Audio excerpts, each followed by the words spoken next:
Welcome to the Berean Remnant. I'm your host, Dr. Bernard Mauser, and today what I want to do is a book review of another one of my favorite books as it relates to responding to Darwinism.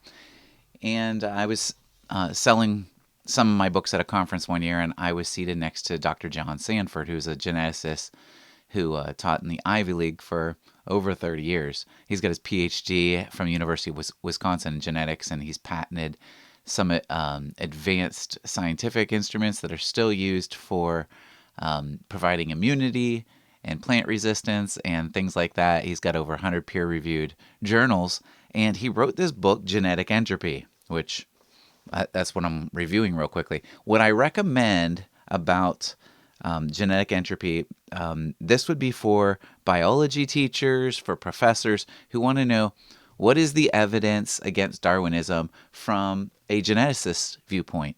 And primarily what the book tackles is a refutation of what's called the primary axiom. So the primary axiom of Darwinism is that man is nothing more than a product of random mutations plus natural selection. And as I was talking with Dr. Sanford at this conference, I was like, so what you're telling me is I'm a mutant, so I could be like Wolverine.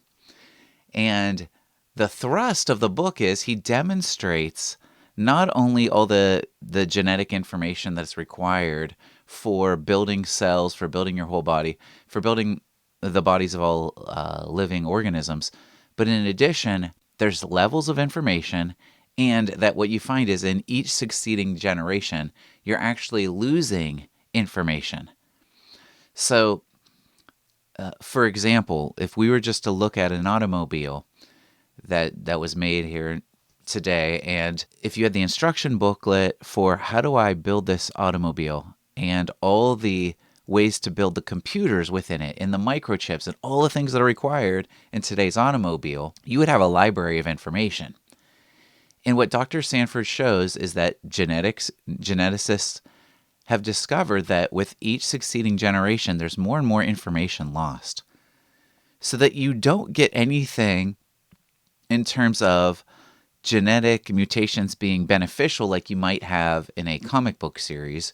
They're actually removing information from one generation to another. And so this is one of the things that entropy talks about, is not only losing, moving from a state of organization to disorganization, but actually losing information at the genetic level from one succeeding generation to the next. And that's been that way since the beginning. And that's one of the things that the primary axiom that a lot of Darwinists hold is actually the evidence doesn't support this primary axiom. So Dr. Sanford demonstrates that really well. So if you're looking for a more scientific treatment that's still accessible, so I think anybody could benefit from it, especially if you have a background in biology. But again, I think his arguments are just so well done. The book is so well written that anybody can benefit from this book.